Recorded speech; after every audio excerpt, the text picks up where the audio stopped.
Bonjour à tous et bienvenue dans Voix du Ciné. Aujourd'hui, j'ai l'immense plaisir d'être reçu par Stéphane Gluck. Stéphane Gluck, il est premier assistant sur des films comme Taxi, Jeanne d'Arc, Mission Cléopâtre. Bonjour Stéphane. Bonjour. Donc toi, tu es premier assistant réalisateur. Est-ce que tu peux nous raconter un petit peu en quoi consiste ce métier? Alors, mon métier, c'est l'assistant réalisateur, c'est la personne qui est responsable avec le régisseur général de l'organisation logistique du plateau. Le régisseur général, il s'occupe de tout ce qui est la partie pratique, les autorisations de tournage, les voitures, les hôtels, les stationnements de camions, le rapport avec la police, les administrations, et l'assistant réalisateur, il coordonne tout ce qui est l'artistique du film. Les acteurs, les décors, les costumes, les accessoires. C'est voilà, tu dépouilles le film, tu fais un plan de travail, et puis après, t'es comme une espèce de contremaître sur un chantier. Ton travail, c'est de vérifier qu'on fasse ce qu'on a décidé de faire dans le délai de temps imparti. D'accord. Tu parles de dépouillement. Qu'est-ce que c'est le dépouillement? Alors, le dépouillement, c'est la première chose par laquelle tu commences. On te donne un scénario et tu listes de la façon la plus exhaustive possible tout ce qu'il y a dans le script. Les acteurs, les silhouettes, les figurants, les décors, les costumes, les accessoires, les véhicules, les effets spéciaux, les animaux, les cascades. Une fois que tu as fait tout ça, tu estimes le temps nécessaire au tournage de chaque séquence, qui est un truc assez empirique, parce que tu lis une scène, tu dis, bah, ça va prendre une demi-journée, ou ça va prendre 3 jours. Une fois que tu as fait tout ça, tu fabriques ce qu'on appelle le plan de travail, c'est-à-dire une espèce de calendrier, là encore une fois, empirique et théorique, à partir duquel on va se baser, où tu dis, bah voilà, tiens, tel film, ça prend, n'importe quoi, 10 semaines à tourner, mais à partir de ce document que tu as fourni à la production, sur lequel tu as travaillé avec le metteur en scène, parce qu'une fois que tu l'as fait toi, il faut regarder tout ça avec le réalisateur, bah on est en mesure de dire, bah voilà, le film, il se tourne en tant de semaines, tel acteur, il a tant de cachets, il y a tant de figurants, il y a tant de jours avec des voitures, il y a tant de séquences de jour, tant de séquences de nuit, ça permet de viser, de savoir combien le film va coûter. J'ai une question un peu plus technique. Tu dis que tu estimes le temps de travail. Est-ce que tu as les plans qui vont être faits? Parce que si c'est un plan avec une grue, c'est pas pareil le même temps que si c'est un plan avec un... Non. Non. Alors, ça dépend des metteurs en scène, mais la première estimation, c'est vraiment un truc que tu fais au blair et à l'instant. Et je suis incapable de t'expliquer comment on fait. C'est la seule question qu'on m'a posée depuis des années. Je ne sais pas. Ça vient avec l'habitude et le temps et l'expérience. Tu lis une scène, tu dis bon bah quel que soit le... Alors il y a des scènes où tu lis et tu dis ça va prendre une demi-journée, puis à l'arrivée, une fois que tu en as parlé avec le metteur en scène, bah ça prend une journée ou deux parce qu'il a fait un truc très compliqué, ou des fois c'est beaucoup plus simple. Mais globalement l'un dans l'autre, il n'y a pas non plus 50 milliards de façons différentes de raconter une scène, quoi. Donc, enfin, je trouve, il y a plein de façons différentes, mais à l'arrivée, bon, voilà, si c'est deux personnes qui parlent dans une cuisine, ça peut quand même être plus simple que si c'est deux cavaliers au milieu des batailles napoléoniennes, tu vois. Forcément, ça prend plus de temps. Bien sûr. Toi, comment t'as commencé dans ce métier? Alors, moi, j'ai fait une fac de cinéma que j'ai abandonnée assez rapidement. Et puis après, par des concours de circonstances un peu longs à t'expliquer, je suis rentré dans une école de cinéma qui s'appelle l'ESRA. Et j'en suis sorti en 86. Et puis après, j'ai bossé comme cadreur au début pour la télé. Et puis après, j'ai commencé à réaliser des petits films institutionnels. Et un jour, je devais réaliser un film pour l'armée. Et j'ai écrit un scénario qui était complètement barré, mais ils avaient trouvé ça rigolo. Et ils m'ont dit, OK, on fait le film. Et pour fêter ça, je suis parti avec mon cousin au ski. Et j'ai fait une chute de 70 mètres. Je me suis bien fait mal. Du coup, j'ai pas pu faire le film. Et je me suis posé la question de savoir ce que j'avais vraiment envie de faire. Et en fait, je me suis dit, mais moi, réaliser des films institutionnels, l'arrivée, c'est pas ça que j'ai envie de faire du cinéma. Et donc, de réalisateur de films institutionnels, je suis redevenu stagiaire, parce qu'en fait, ce que je voulais faire, c'était du cinéma. Et en fait, après, par tout un tas il y a un monsieur qui m'a fait démarrer dans le cinéma, qui est à la retraite maintenant, mais qui a été un très grand assistant, puis metteur en scène, qui m'a fait démarrer, qui m'a fait bosser. Et puis après, de fil en aiguille, tu rencontres des gens, et puis tu rencontres d'autres gens, et puis voilà. Et puis après, j'ai commencé de stagiaire, puis assez vite, je suis passé second, puis après, un jour, je suis devenu premier assistant, et puis après, les années ont passé. Parce que toi, t'as commencé, il fallait avoir sa carte pour pouvoir être premier assistant. J'ai toujours, il est rangé là-bas. Pour les plus jeunes qui nous regardent, en fait, avant, pour avoir un film, dis-moi si je me trompe, pour avoir un film qui soit financé, il fallait qu'au moins 75% des gens aient leur carte. Et pour avoir leur carte, il fallait avoir de l'expérience. Donc, il fallait avoir 3 films comme second pour être premier, 3 films comme premier pour être réalisateur, et c'est pareil pour les chefs opérateurs, monteurs, etc., etc. Et aujourd'hui, c'est plus le cas. Voilà. Il y a énormément de choses qui ont changé entre ma génération et aujourd'hui. Moi, quand j'ai commencé, il n'y avait pas Internet, il n'y avait pas de portable, il y avait évidemment pas de réseaux sociaux, il n'y avait pas le cinéma. Enfin, le cinéma, le monde, en tout cas, le cinéma s'est énormément démocratisé avec plein d'avantages. Et après, je trouve des inconvénients parce que tout change tout le temps et que c'est pas forcément pour le bien du film. Et puis surtout, je trouve que par moments, ça induit un manque de rigueur qu'il n'y avait pas quand moi j'ai commencé. À l'époque, tu disais, voilà, demain, on va tourner telle scène. Le metteur en scène, il avait beaucoup réfléchi à ce qu'il allait faire. Alors après, il pouvait se tromper. Mais au moins, il savait ce qu'on faisait. Aujourd'hui, il y a des gens qui arrivent et puis on verra demain. Puis non, finalement, on va pas tourner ça, on va tourner autre chose. C'est un enfer pour C'est pas très simple. ouais, de tourner. Est-ce qu'il y a encore beaucoup de films qui se tournent en pellicule ou est-ce que maintenant c'est essentiellement du numérique? C'est globalement plutôt du numérique. Ouais. Moi, là, je vais démarrer un film en pellicule, ce qui m'est pas arrivé depuis très longtemps. Mais globalement, c'est plutôt du numérique. Ça a tout changé, non, par rapport à la... Moi, je trouve ça chouette. Moi, j'aime bien. Ah oui, non, je sais pas, c'est juste que ça change parce que au niveau du coût déjà, puis t'es obligé de réfléchir par contre parce que ça coûte tellement cher que t'es obligé de vraiment de bien penser à ce que tu vas faire avant de le faire. Alors toi, tu es arrivé sur le premier taxi par un casting d'assistant, c'est-à-dire? Le premier taxi, on a fait à l'époque ce qu'on appelait, mais ça existe toujours, un casting d'assistants, c'est-à-dire que le metteur en scène voulait rencontrer plusieurs assistants. Mais ça existe pour tous les chefs. C'est pas que pour les assistants réalisateurs, ça existe pour les chefs opérateurs, pour un monteur, ça existe pour les comédiens, mais ça existe pour les techniciens. T'as des metteurs en scène qui ont envie, qui ont besoin de rencontrer plusieurs personnes pour avoir un panel et se dire, bah tiens, je me sens plus à l'aise avec un tel ou une telle, avec tiens, je préfère ce garçon ou cette fille. C'est un truc de sensibilité humaine, tu vois. D'ailleurs, t'as une anecdote, t'as été pris une fois dans un film au bout de 5 minutes parce que t'avais une bonne tête, c'est ça? Tu peux nous raconter? J'ai été appelé par un monsieur qui est à la retraite maintenant, qui s'appelle Bernard Grenet, que j'aime beaucoup, qui m'a appelé pour un casting, pour faire un plan de travail d'un film américain qu'un copain à moi pouvait pas faire.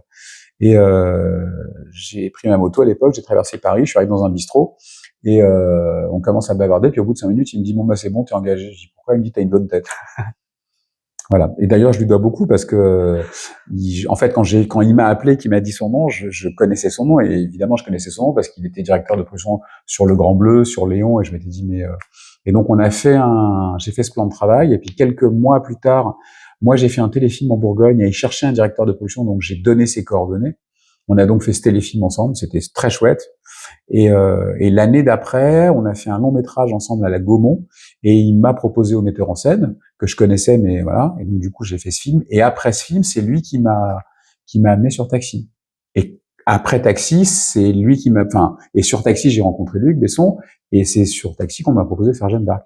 Donc je lui dois beaucoup. Et sur Jeanne d'Arc, tu as été aussi chargé de figuration. Alors sur Jeanne d'Arc, on avait divisé le film en 3 parties. Il y avait une première, on a tourné le film dans l'ordre chronologique. Tout le début du film, c'était toute l'enfance de Jeanne. Et ça, c'est une équipe qui tournait en France. Pendant ce temps-là, moi, j'étais en République tchèque et je préparais les batailles. Et après, l'équipe est arrivée en République tchèque. Là, on a fait toute la République tchèque. On était 3 premiers assistants. Il y avait donc l'assistant du film, s'appelle Fred, garçon. Ensuite, il y avait moi.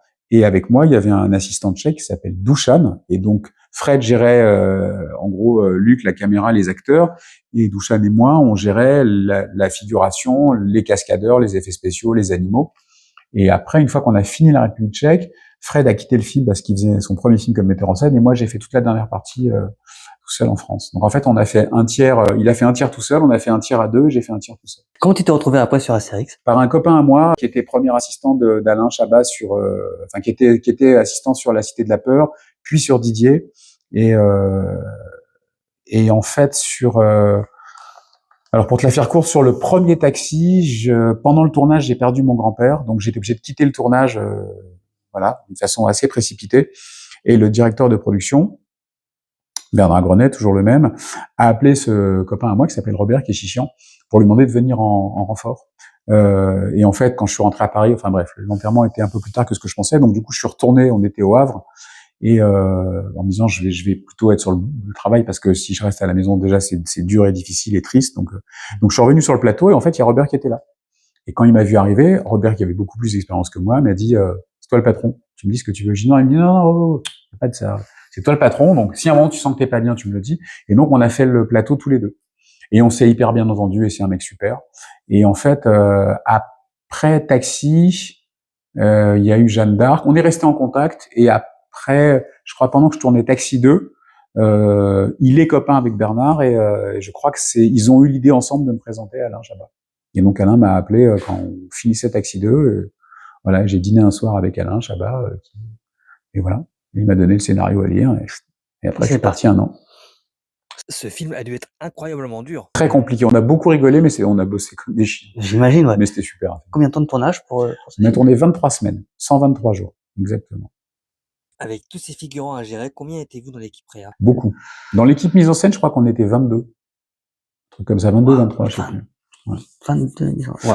On a commencé, j'ai commencé la préparation le 4, je me rappelle très bien les dates, parce que je sais pas, c'est les dates qui m'ont marqué. Le 14 février 2000, Ouais. et on a tourné le dernier plan du film, qui était un gros plan de Jamel devant un fond incruste, le 2 février 2001. Ah oui. 51 semaines. Pas mal. Oui. On était bien rincé. Hein. J'imagine. Surtout que c'est du 6 jours sur 7, j'imagine. Il y avait, alors, au Maroc, on alternait, il y avait des semaines de 6, après des semaines de 5. On a fait 2 semaines à Malte, on a fait 14 semaines au Maroc, et après on a fait 7 semaines en France, essentiellement en studio, à part le début du film, qui est la forêt de Fontainebleau, où on a tourné 2 jours ou 3 jours, je sais plus, sur je sais plus combien d'hectares de forêt enneigée. De la vraie neige? Non, de la Ah fosse. ouais, de la fosse, d'accord. Les questions pour les étudiants qui se posent, quand t'as jamais d'expérience, comment tu peux avoir ton premier stage à l'assistant? Qu'il faut contacter? Comment ils peuvent faire? Alors, aujourd'hui, ça existe, et ça existait pas à mon époque, mais il y a des, alors déjà, il y a un site sur Internet qui s'appelle l'AFAR, qui est l'Association française des assistants réalisateurs, qui regroupe une grosse partie des assistants réalisateurs français. Donc, voilà, tu trouves l'adresse du site sur Internet, et puis après, tu vas dans les membres, et puis il y a les adresses mail de tout le monde. Alors, ils sont évidemment inondés de mails. J'imagine, Donc, ouais. après, voilà, faut trouver la bonne formule pour solliciter, donner envie sans être trop insistant, parce Bien que sûr. voilà. Et puis après, tu as une autre association aussi qui s'appelle Lara. Eux, ils ont un site sur Internet aussi, qui est une association plus jeune, de toute une bande de jeunes mecs que moi, je trouve très sympa aussi. Voilà, et tu as les coordonnées de plein de gens. Là, ils regroupent pas que les assistants, il y a des régisseurs, des scripts, des directeurs de production. Et après, bah voilà, moi, quand j'ai commencé, j'étais beaucoup dans les festivals, parce que tu rencontres plein de gens dans les festivals. Alors, c'est un peu des amourettes, pas forcément, tu vois, un peu sans lendemain, mais c'est toujours pareil. Il faut donner aux gens envie de passer du temps avec toi. Mais voilà, on sort par la fenêtre, faut revenir par la porte. On sort par la porte, faut revenir par le grenier. Je vous mets, D'entêtement et d'acharnement, normalement, tu y arrives. je vous mettrai les liens en description, et à vous de jouer maintenant.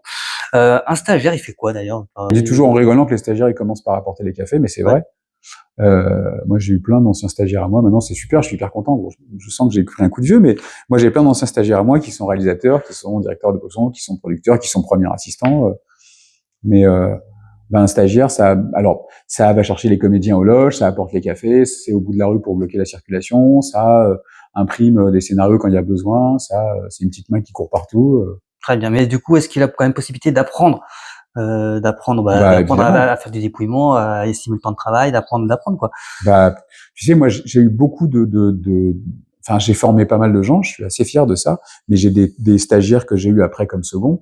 Moi, il y a des gens que j'ai gardés longtemps. Alors, il y a des gens avec qui tu as plus d'affinité que d'autres, mais il y a des gens que j'ai eu comme stagiaires, et puis je les ai eu 1 ou 2 films comme stagiaires, et puis il y a une fille que j'aime beaucoup, que j'ai eu comme stagiaire, puis un jour, elle a fait 2 films avec moi comme stagiaire, et je l'ai fait passer seconde, et après, elle a fait je sais pas combien de films comme seconde avec moi, et je lui ai appris.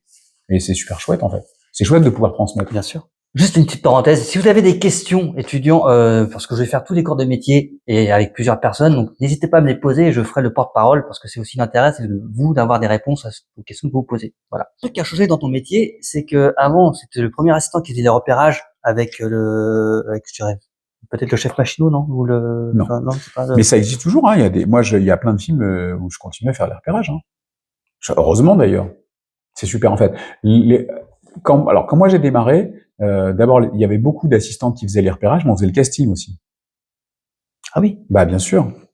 Moi, il y a des films où je faisais le casting, mais il y a encore plein de films où je suggère des comédiens, et c'est super. Là, il y a un film qui est sorti il y a pas longtemps, qui est au cinéma en ce moment, qui s'appelle L'amour, c'est sur le côté. Et le deuxième rôle féminin du film, c'est une jeune comédienne très talentueuse, s'appelle Marie-Lou Ossilou. Moi, j'avais fait un film avec elle il y a 2 ans, et je l'ai proposé au metteur en scène en disant, j'ai lu le scénario, tu devrais rencontrer cette fille, elle est vachement intéressante. Il l'a rencontrée, elle a fait le film. Tu vois, mais des anecdotes comme ça, je peux t'en raconter 4000.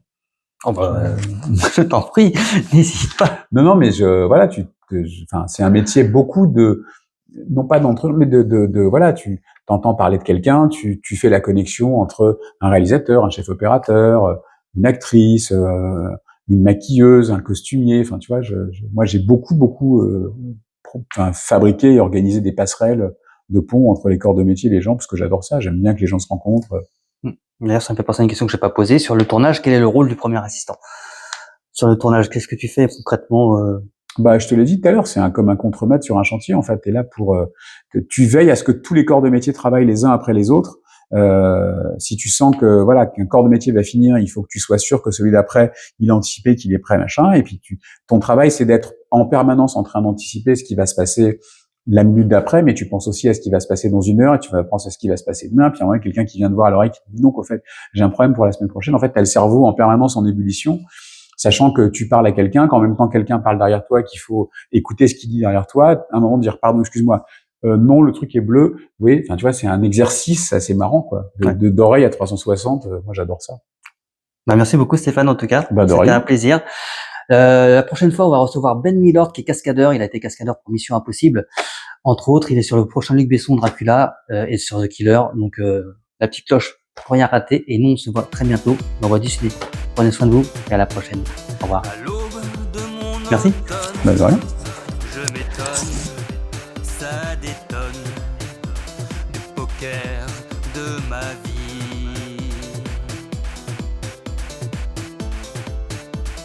Derrière mon épaule. Bonjour à tous et bienvenue dans l'Instant Ciné. Et aujourd'hui, j'ai l'immense plaisir de recevoir Stéphane Gluck, qui est premier assistant réalisateur. Il a travaillé sur des films comme Taxi, Mission Impossible. Stéphane, bonjour. Mission Impossible. Ça, c'est demain, Mission Impossible. Je recommence. Mission Cléopâtre. Alors, j'ai le plaisir de recevoir, c'est moi qui te reçois. Bon, après, C'est vrai. J'ai le plaisir d'être reçu. Voilà. Alors commence, vas-y. Bonjour à tous et bienvenue dans Voix du Ciné.